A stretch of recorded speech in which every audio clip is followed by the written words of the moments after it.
philo. Permettez-moi de vous donner les dates des prochains événements, parce qu'on a réussi à faire un programme qui est à la fois très divers, très riche.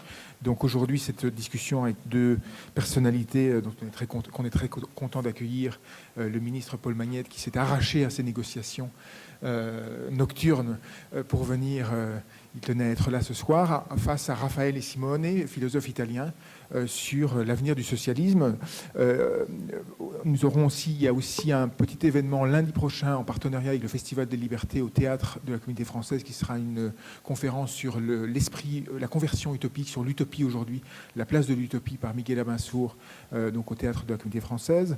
Il y aura en février, le 14 février précisément, un débat philosophique sur la question animale entre un jeune philosophe, Tristan Garcia, qui vient de publier des textes importants sur la question, et une philosophe belge, Vinciane Després. Et en mars, une réflexion sur l'amour avec Alain Finkielkraut, qui vient de publier un texte sur que nous apprend en quelque sorte les 5 récits littéraires sur l'amour, que nous apprend la littérature de l'amour. Et enfin, en mai, le 8 mai, une conférence avec Bernard Stiegler sur la question de la bêtise envahissante, comment combattre la bêtise qui nous envahit. C'est un cycle qu'on a voulu un peu plus dialogique, si je puis dire, que les années précédentes, volontairement en essayant d'instaurer des débats, des dialogues entre des personnes d'horizons différents, entre des philosophes et des politiques, mais aussi entre des personnalités belges et françaises, pour que ce ne soit pas systématiquement des philosophes français qui viennent en quelque sorte donner la leçon aux pays du Nord, et puis des dialogues aussi entre univers, entre domaines de réflexion différents, des anthropologues face à des philosophes, ou des politiques face à des philosophes. Donc le déroulé de cette discussion de ce soir sera le suivant. Je vais dire un mot de nos prestigieux interlocuteurs de ce soir, et un mot du thème de la réflexion, en particulier du livre de Raffaele Simone, Le monstre doux, l'Occident vire-t-il à droite, qui est un peu le point de départ de la discussion de ce soir. Après quoi, Raffaele Simone dira en 10 minutes, un quart d'heure, j'ai souhaité qu'il vous expose en quelque sorte les thèses très très fortes qu'il propose dans ce livre sur l'état en lambeaux, il faut le dire, selon lui, de la gauche aujourd'hui en Europe. Et après quoi, Paul Magnette répondra comme intellectuel mais comme politique à ce constat et répliquera, puisque nous faisons, comme il le dit dans son livre « Le bel avenir du socialisme », nous faisons un peu office de petits villages wallons résistants dans l'Europe qui vire à droite. La Belgique est un des rares pays, avec le Danemark, à résister, où la gauche résiste et où la gauche se maintient. Alors on essaiera de voir si c'est juste une trace historique et culturelle ou si ça tient à des données profondes. La gauche, et le socialisme en particulier, a donné forme à notre monde depuis 2 siècles. Elle l'a façonné, elle l'a modelé en profondeur, au point d'ailleurs que de nombreux combats qui étaient les siens sont passés dans le patrimoine commun de la démocratie, en quelque sorte, que ce soit l'éducation, la scolarité obligatoire et gratuite, que ce soit la sécurité sociale, toutes ces données de notre paysage politique aujourd'hui faisait l'objet au début d'une conquête que les socialistes ont menée. La gauche a donc façonné notre monde, et pourtant, depuis 20-30 ans à peu près, elle semble, selon l'expression de Raffaele Simone, qu'elle ne soit plus à la hauteur des temps. Elle semble partout en recul, elle semble n'avoir plus d'ambition, plus d'outils pour transformer et façonner le monde, plus la capacité, plus l'intelligence non plus. Raffaele Simone ne ménage pas ses critiques à l'endroit de la faiblesse intellectuelle des partis socialistes européens et des hommes politiques européens. Elle semble aujourd'hui incapable, la gauche, de faire face à la crise, et pourtant, tout de même, nous sommes face à un effondrement ou à une crise, en tout cas, du capitalisme, qui montre que l'idéologie néolibérale est dans une sorte d'impasse, une impasse à la fois sociale, économique, mais une impasse morale aussi. Les valeurs du néolibéralisme sont en procès dans vos journaux tous les jours, et pourtant les socialistes ne parviennent pas, en quelque sorte, à capitaliser sur cette situation. C'est bien étrange. Le livre de Raffaele Simone, il faut le noter, qui prend acte de cette situation, a été paru en Italie en 2008, au moment, l'année même, donc j'imagine qu'il avait été écrit avant le début de cette crise qui n'en finit pas, et tout ce qu'il dit semble avoir trouvé une confirmation depuis 2 ans incessante. On aimerait bien d'entendre les socialistes sur cette crise, sur ne fût-ce que l'analyse, les raisons de cette crise, comment est-ce que cela s'est produit, d'où cela vient-il et quels sont les remèdes que l'on peut apporter pour qu'elle ne se reproduise pas. Ils sont massivement, en tout cas dans de nombreux pays européens, atones. Voilà le conflit qu'il fait, le constat qu'il fait, armé d'une analyse plus en profondeur, et c'est l'objet de sa réflexion philosophique, la dimension philosophique de sa réflexion, puisqu'il soutient que, en réalité, le succès politique de la droite ou de la nouvelle droite, dont il nous dira à un moment donné, et le reflux de la gauche s'inscrivent dans une métamorphose beaucoup plus profonde, qui est une métamorphose de notre culture politique, de l'esprit du temps, qui met au devant, en quelque sorte, les valeurs de la réussite personnelle, du divertissement, de la réalisation de soi, et qui fait apparaître les grandes valeurs de la gauche, valeurs de solidarité, valeurs de partage, comme des valeurs ringardes, en quelque sorte. La gauche appelle au renoncement, là où la droite appelle à la réalisation de soi. C'est une métamorphose culturelle dont il nous dira quelques mots, mais qui soutient, selon lui, la crise politique de la gauche. Un mot justement donc de Raphaël Simone, et qu'on ne connaît pas suffisamment à mes yeux en Europe et en particulier dans le monde francophone. Espérons que ce livre va contribuer à le faire connaître. Il est professeur de linguistique, vous êtes professeur de linguistique à l'Université de Rome 3, diplômé en philosophie, vous avez poursuivi, vous êtes devenu une figure importante dans la gauche intellectuelle italienne, partageant en quelque sorte vos interventions entre des ouvrages très pointus en linguistique, des livres qui n'ont pas encore été traduits à ma connaissance, qui s'intitulent Le destin international de l'italien, Le pays de l'à-propos, donc des livres sur la langue et la grammaire, avec des essais percutants, très inquiets, qui vous ont valu d'ailleurs la réputation en Italie d'être un narrateur de catastrophes. Vous êtes capable d'écrire des articles, je cite le titre des articles, tout de même très pointu, du type « Le complément double dans les langues sans infinitif » ou les espaces instables entre coordination et subordination. Ça, c'est mon métier à moi. Voilà. Et en même temps, d'écrire des textes. Vous me parliez d'un roman qui vient d'être achevé sur la mort de Descartes, mais des textes plus grand public sur l'esprit et le temps, qui était publié par les éditions Climat, qui est un dialogue amusé, en quelque sorte, entre un philosophe et un journaliste sur que fait le temps sur l'esprit, que fait le temps, que produit le temps sur l'esprit, sur le vieillissement. Votre dernier essai, donc je le mentionnais, Le monstre doux, est paru en 2008 chez Gallimard et a eu un très grand retentissement, vraiment un très très grand retentissement, comme si l'interpellation, en tout cas, avait été entendue. Vous me disiez qu'en Italie, elle a été moins entendue, en tout cas par les politiques, mais par le public, elle a été reçue. Par contre, dans les pays européens, en particulier en France et en Belgique, votre essai a fait beaucoup de bruit, l'interpellation a été reçue. Un mot même plusieurs de Paul Magnette, qu'on est vraiment très heureux, je le redis, d'accueillir ce soir, parce que on sait que vous êtes sur le front pour le moment et que ça ne doit pas être facile de tout d'un coup basculer d'une négociation âpre avec des interlocuteurs politiques à un dialogue philosophique, mais peut-être que ça fera un petit répit, d'autant que vous dites que vous êtes un passionné de l'Italie et que peut-être que cette discussion avec un Italien vous donnera un petit peu de répit dans ces âpres négociations. J'ai beaucoup de discussions avec un autre Italien en ce moment. Bon,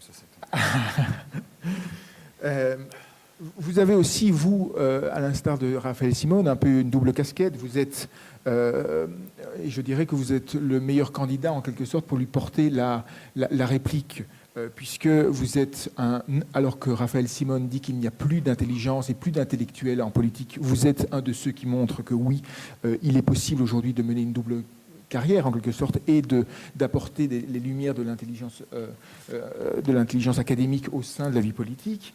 Vous êtes un socialiste fervent dans un des rares pays, je le disais, où il y a des socialistes au pouvoir, des socialistes qui ont des propositions à faire. Vous êtes, contrairement à ce que dit, ou en quelque sorte en contrepoint à ce que constate Raphaël Simone, un de ceux au sein de la gauche qui tente de soutenir la thèse selon laquelle il n'est pas possible aujourd'hui dissocier la question écologique et la question sociale, puis vous êtes d'ailleurs ministre fédéral du climat et de l'énergie, là où Raphaël Simone considère que c'est une des grandes impasses de la gauche d'avoir été incapable d'être passé en quelque sorte à côté de ce grand enjeu. Enfin, vous, à la différence ou en contrepoint de ce que constate Raphaël Simone, vous êtes, Raphaël Simone est soutenant que la gauche est incapable de non seulement d'avoir des solutions, mais simplement de nommer les problèmes de sécurité, d'immigration et d'insécurité. Vous êtes un de ceux à gauche qui refusez tout laxisme, tout lâcheté ou tout renoncement sur cette question, sur la question. Vous voulez déchaîner un conflit entre nous? J'essaie de faire monter la pression pour que vous ne soyez pas tout de suite, vous ne tombiez pas dans les bras l'un de l'autre, mais que le conflit soit fécond. Un petit mot de votre parcours qui est quand même assez étonnant. Vous êtes, il semble que tout vous a réussi, enfant de Charleroi, très engagé à gauche, dans une famille très engagée à gauche. Vous avez eu un parcours académique très brillant. Vous êtes un peu le golden boy de la politique belge, il faut le dire. Licencié en sciences politiques et en relations internationales de l'ULB, professeur à 35 ans, je crois, à l'Université libre de Bruxelles, star des campus, m'a-t-on dit.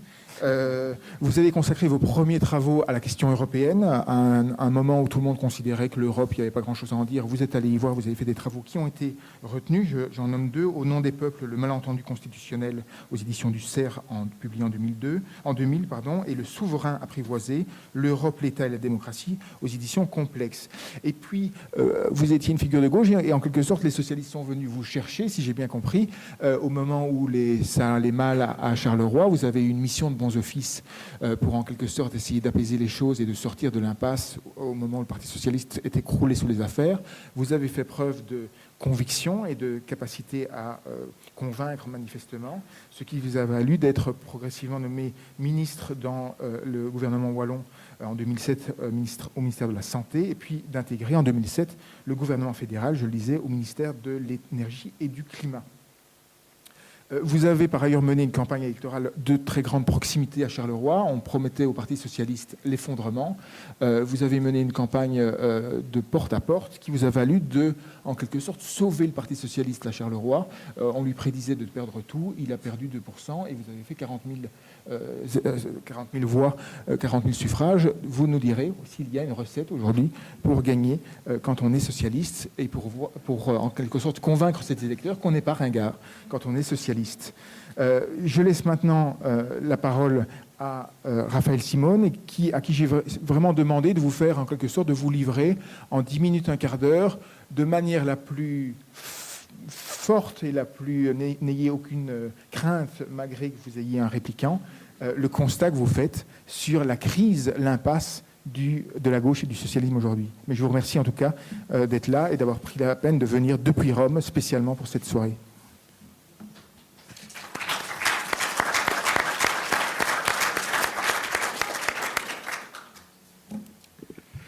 Permettez-moi avant tout de vous remercier pour m'avoir invité dans ce siège et pour me donner l'occasion de présenter quelques idées auxquelles je suis devenu au fur et à mesure plus lié, parce qu'il me semble que ces idées, malheureusement, décrivent une situation qui est la nôtre.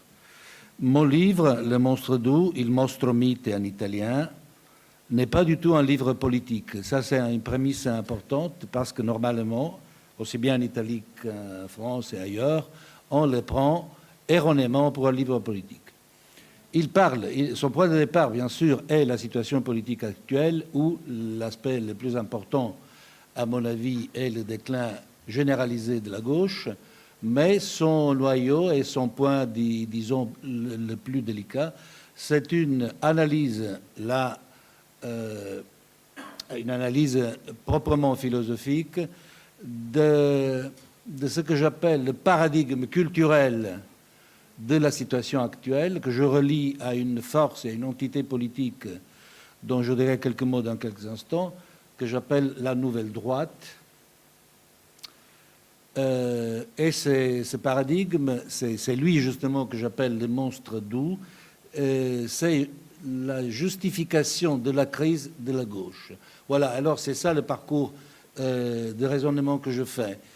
Il y a eu un grand changement de paradigme culturel à cause de la prise de pouvoir imperceptible, mais réelle et forte, par cette nouvelle droite, et c'est ça qui justifie la crise politique de la gauche. Voilà, ça c'est, disons, plus ou moins le plot conceptuel de mon livre.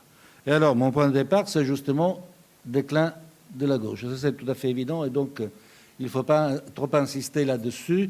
Je me permets tout juste de rappeler qu'en ce moment, sauf qu'en Espagne, qui va perdre cette primauté dans quelques jours, tout le monde le sait, il n'y a que Chypre et tout récemment le Danemark qui est un gouvernement plus ou moins de gauche. Pour le reste, toute l'Europe occidentale, et donc toute la partie européenne de l'Occident, est à droite.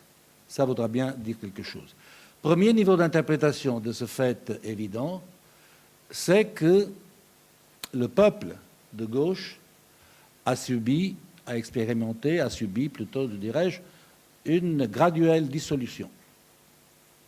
Et je vois, pour documenter, pour justifier cette affirmation, 2 ou 3 éléments que je discute dans mon livre qui me semblent très importants.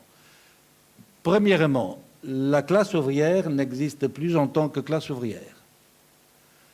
Au moment où la modernité s'est présentée à l'horizon de l'histoire, tout le monde, y compris la classe ouvrière, s'est rendu compte que leur ambition, c'était plus de se battre, de lutter pour l'affirmation des idéaux de la gauche, mais plutôt de commencer eux aussi à consommer.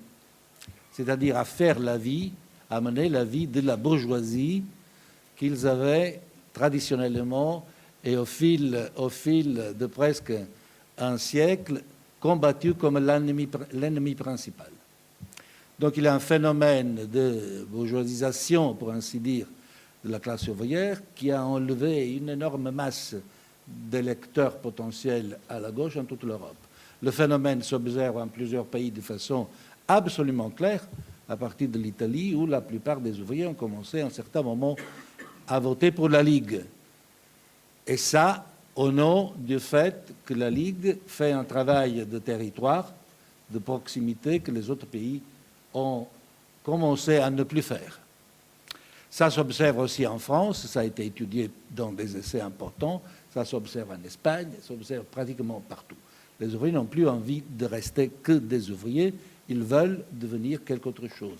Et le premier pas pour devenir quelque autre chose, c'est de commencer à consommer. Donc la consommation, c'est le passage essentiel pour l'initiation à la modernité.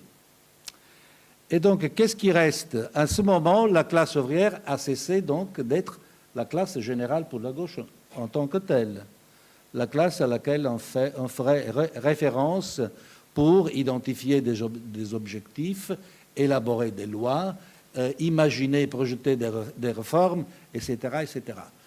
Qu'est-ce qui s'est placé à ce moment au lieu de la classe ouvrière? Le peuple de gauche est représenté par une partie illuminée, disons, de la bourgeoisie qui, souvent en contraste avec ses intérêts propres, se consacre à la défense et à l'affirmation des idéaux de gauche qui devraient être tout à fait opposés aux leurs, nativement entendus. Et le public qui est dans cette salle, me semble-t-il, à première vue, illustre de façon éloquente cette affirmation. Pardonnez-moi, ce n'est pas une provocation, hein, c'est une description de fait. Et alors, un autre élément qui me semble important, c'est le recul des jeunes par rapport à la politique. L'activité politique des jeunes générations, qui était un des passages essentiels de la formation civile des citoyens, est, semble-t-il, disparu partout en Europe. Il n'y a plus d'associations, fédérations, sections, groupes, pratiquement rien. Je rappelle toujours une interview qui m'a beaucoup frappé de quelqu'un qui est quelqu'un de très respectable dans ce domaine, qui est Michel Rocard, qui il y a 2 ans a déclaré dans un interview qu'il a donné au Nouvel Obs, que dans les congrès socialistes, il n'y a que 3 types de personnes. C'est lui qui parle. Hein. Les élus, ceux qui aspirent à être élus, et le troisième tiers, c'est des gens qui sont là pour voir ce qui se passe et s'il y a quelque chose à faire. Alors, je ne veux pas la mettre en blague, mais quand même, c'est une description, ça aussi, de la situation qu'on a. Donc, le peuple de gauche, c'est une partie illuminée de la bourgeoisie, et même, comme souvent, des millionnaires qui, pour des raisons variables, se consacrent à ces idéaux. Est-ce que vous pensez que ça peut être une base électorale solide? Moi, non, je ne pense pas comme ça. Donc, il faut bien s'entendre sur ce point. Il faut, comme premier pas, récupérer le peuple de gauche, le recréer. Ça, c'est le deuxième volet de mon discours. Et qu'est-ce qui s'est passé pour modifier à ce point, à un tel point, le panorama général dans lequel ma génération et une partie des vôtres se sont créés? Ce qui s'est passé, c'est qu'à un certain moment, sans qu'on s'en aperçoive, presque du tout, une force politico-culturelle tout à fait nouvelle s'est créée, s'est produite, et s'est graduellement imposée à l'échelle mondiale. Ça, c'est ce que j'appelle la nouvelle droite, qui n'est pas du tout un parti, avec un siège social, avec une adresse, avec des bâtiments qui lui appartiennent. C'est une force diffuse qui s'identifie largement avec le supercapitalisme qu'a décrit Richard Reich dans son beau livre portant justement ce titre, avec les forces financières qui organisent les grands mouvements de capitaux dans le monde et qui en même temps organisent les grandes productions de télévision et de médias dans tout le monde, qui déterminent nos goûts, nos désirs, nos destins en même temps, qui organisent les grandes surfaces commerciales dans lesquelles une partie de nous passe la plupart de ses journées libres, etc., etc. Ça, je l'appelle nouvelle droite, avec une évocation lointaine du Newspeak de George Orwell, parce qu'il s'agit là de quelque chose de détourné. Ça semble une droite, mais c'est une droite détournée. C'est de là, à mon avis, et ça c'est le troisième volet de mon discours, c'est de là que vient le paradigme culturel que j'ai étiqueté comme le monstre doux. C'est une étiquette, bien sûr, ce n'est pas une dénomination sociologique, c'est une manière d'appeler quelque chose d'indéfini, d'élusif, de très difficile à saisir et à attraper, c'est-à-dire un climat culturel général plutôt que quelque chose de physique, qui pourtant crée bien des attitudes chez les individus, crée des goûts, crée des tendances, des dispositions, des orientations politiques, etc.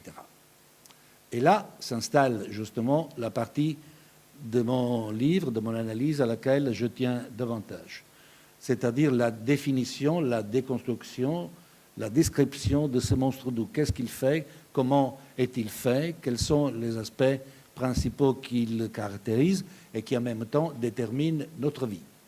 Le premier, M. Legros vient de mentionner quelqu'un de ces aspects, mais je voudrais y ajouter quelques détails.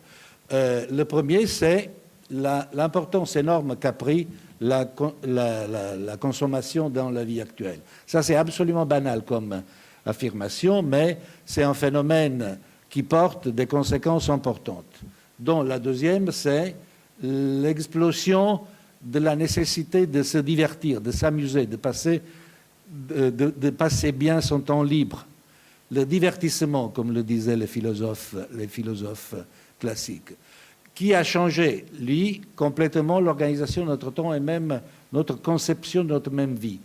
Une fois, c'est-à-dire dans l'époque où ma génération s'est formée, le divertissement, c'était une interruption du travail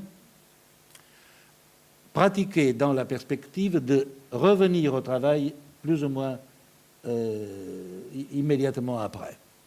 Mais non, la quantité, la proportion s'est complètement renversée. Le travail, c'est une pratique qui, dans certains esprits, interrompt de temps en temps le divertissement. Il y a des gens qui ont un planning de ces vacances, même en disposant de revenus modestes, qui couvrent une année entière. Ça a été étudié par pas mal de gens, surtout aux États-Unis, où ce modèle s'est créé. Donc, c'est un phénomène que l'on connaît bien et qui commence à se répandre dans cette partie de l'Occident aussi. Mais qu'est-ce qui comporte comme conséquence cette universalisation du divertissement ?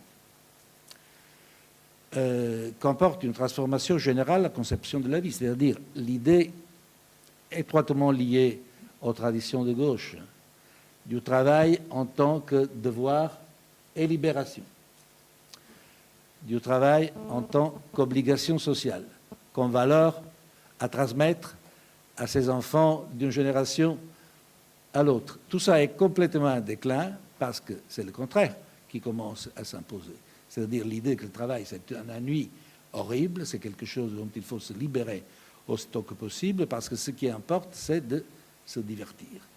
Je suis en train de préparer un petit livre qui s'appellera, lui, pour respecter la réputation de descripteur de ruines à laquelle je fais allusion dans la préface de mon livre, divertissement avec des ruines,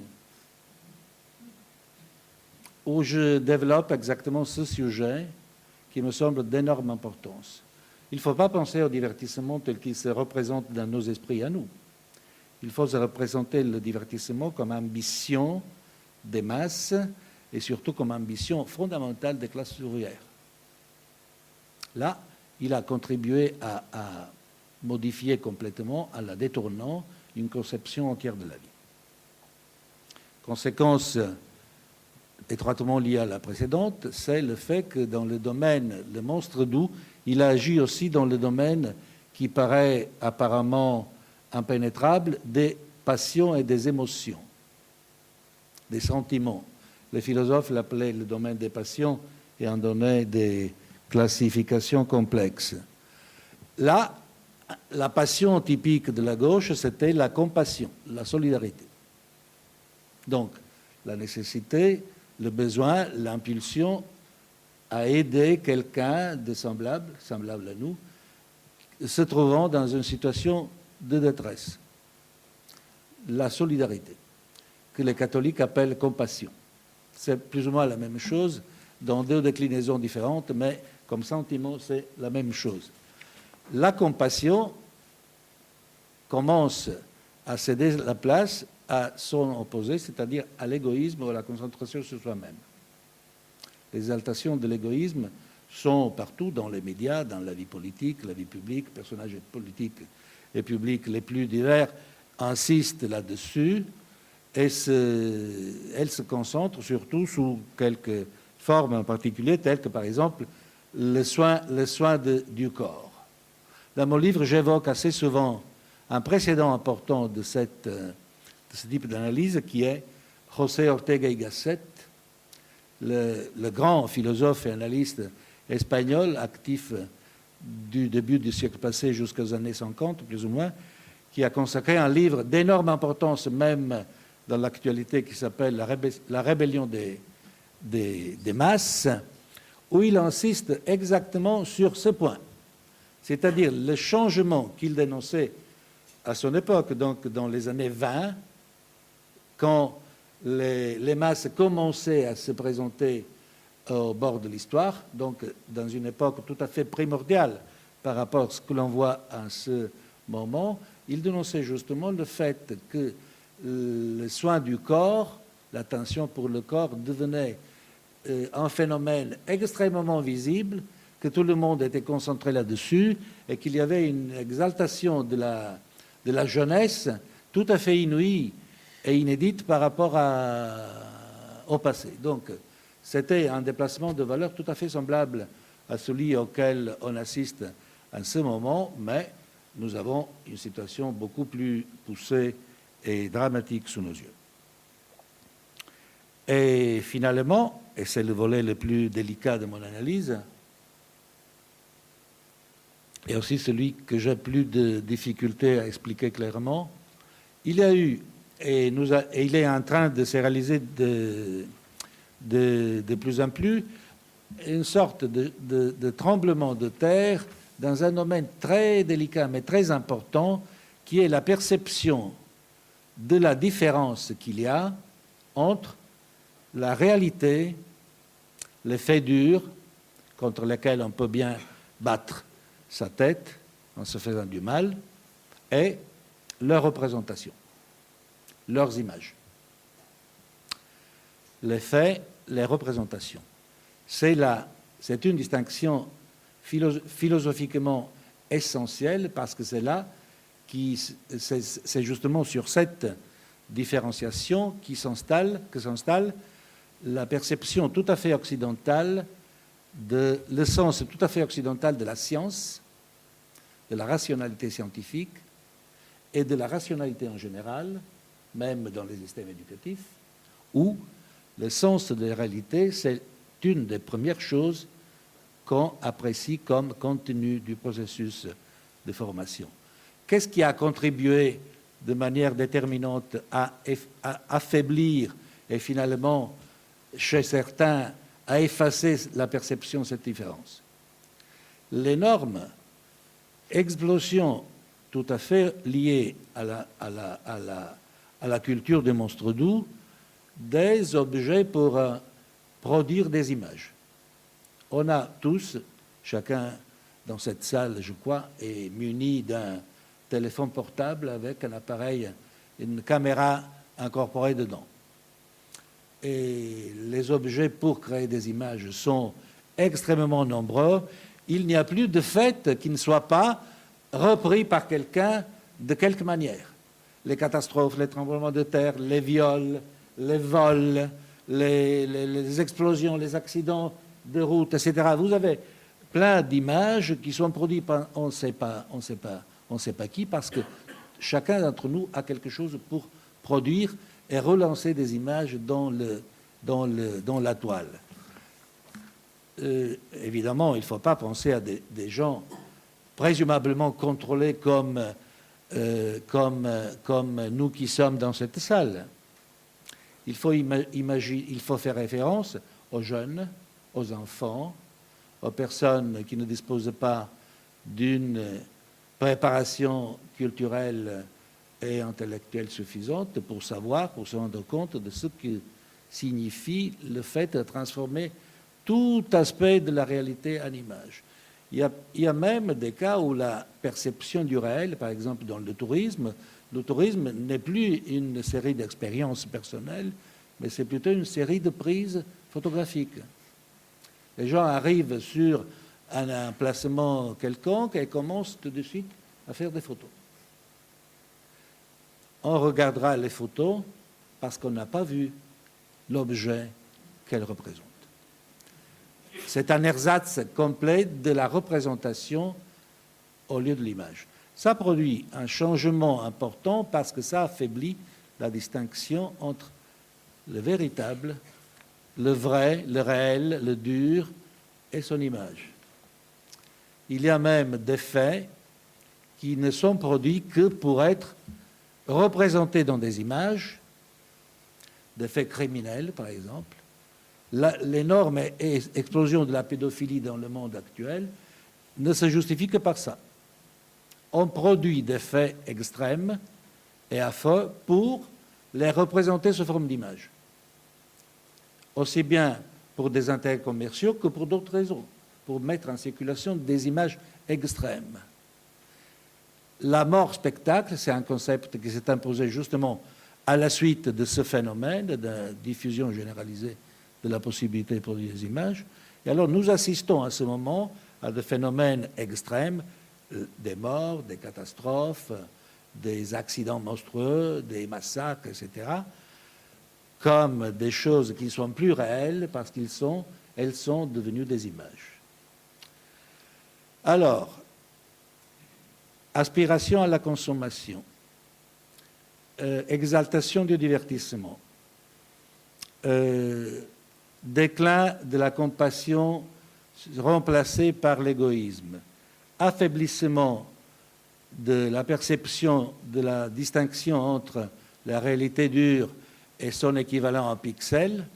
Est-ce que vous pensez qu'un monde dominé par des facteurs comme les 4 que je viens de mentionner peut être facilement un monde de gauche? À mon avis, non. Il est, de façon naturelle, un monde de droite, un monde de nouvelle droite, un monde où le fait de s'occuper du bien-être des autres, au-delà du nôtre, est un fait qui n'intéresse presque plus à personne. Et ça explique, à mon avis, aussi l'énorme succès qu'ont les organisations de solidarité telles que Médecins sans frontières, Emergency, etc., qui sont, ça c'est bien évident, pleines de mérites, énormes même, mais qui signifient quelque chose de très précis, c'est-à-dire signifie qu'au moment où je renonce à la pratique personnelle de la solidarité, je la transfère à des organisations qui s'en occupent comme s'il s'agissait de corporations. Il y a là une délégation de pratiques qui était tout à fait individuelle. Donc, si ça, c'est la situation, ça, c'est une proposition, évidemment, c'est une proposition d'interprétation. Vous pouvez bien dire, écoutez, ça ne me convainc pas, vous avez tort, et je vais vous le démontrer. Bien sûr, ça, c'est une proposition que je lance, mais j'ai l'impression, moi, que c'est une proposition qui marche. Malheureusement, bien. Dans un tel paysage politico-cognitif, politico-émotionnel, qu'est-ce qu'il faut faire pour redonner de la haleine à la gauche? Je dirais tout d'abord, reconstruire le peuple de gauche, qui ne peut pas, lui, être formé que par des intellectuels, des bourgeois, des biens, disons, plus ou moins de bonnes conditions socio-culturelles, etc. Jusqu'à ce point, la pratique de la gauche, ça serait une pratique presque humanitaire. Je ne crois pas que c'est ça que nous voulons. La pratique de la gauche devrait être une pratique directe, pas à l'avantage des autres et considérée comme des entités séparées de nous. Reconstruire, identifier, reconstruire le peuple de gauche. Vaste programme. Mais c'est un programme essentiel parce que c'est ça la base de tout le processus. Les gens de gauche votent pour la gauche. S'il n'y a plus de gens de gauche, qui voulez-vous que vote pour la gauche? Deuxièmement, retrouver les grands rendez-vous historiques qu'on a complètement ratés. Ça, c'est une autre thèse importante de mon livre. Et là, je soutiens que c'est un élément historique fondamental du déclin de la gauche. On a raté, on a affronté de façon superficielle les grands rendez-vous de l'histoire moderne, les grands rendez-vous plus en particulier de la mondialisation, à partir du dossier immigration. Le dossier immigration a été affronté de manière superficielle par la gauche, peut-être dans certains pays comme l'Italie, un parti comme la France, sous l'influence de l'Église, dont l'esprit est laissez-les entrer librement. Ça a été une équivoque historique, je crois, gravissime, qui a fini par consigner entièrement pour passer à la droite l'entier dossier. Le manque de solutions, le manque de projets, le manque de perspectives de la gauche vis-à-vis de ce problème l'a passé complètement dans les mains de la droite, ou qui sait, elle, bien l'employer, comme tout le monde le voit. Autre rendez-vous historique qui a été raté, c'est la révolution digitale et la mondialisation en tant que telle. Est-ce que vous avez vu dans les années 80-90 des formulations intéressantes de la part de la gauche sur la mondialisation? Tout le monde l'a interprété à ce moment-là comme une grande conquête, une innovation importante. On n'en tirera que des avantages. 30 ans après, 30 ans plus tard, on se rend compte que ce n'est pas comme ça, parce qu'on ne savait pas comment l'affronter, dans quelle catégorie la placer, comment la traiter, non pas seulement du point de vue philosophique, mais aussi du point de vue des politiques des États individuels, des différents pays. il n'y a pratiquement aucun pays européen qui sache quoi faire de la mondialisation. Ça a donné beaucoup de place au capitalisme, au supercapitalisme dont parlait Richard Reich, qui a fait tout ce qu'il voulait et qui ne commence qu'après 30 ans à susciter des protestations, mais pour l'instant sous forme d'indignados de divers types,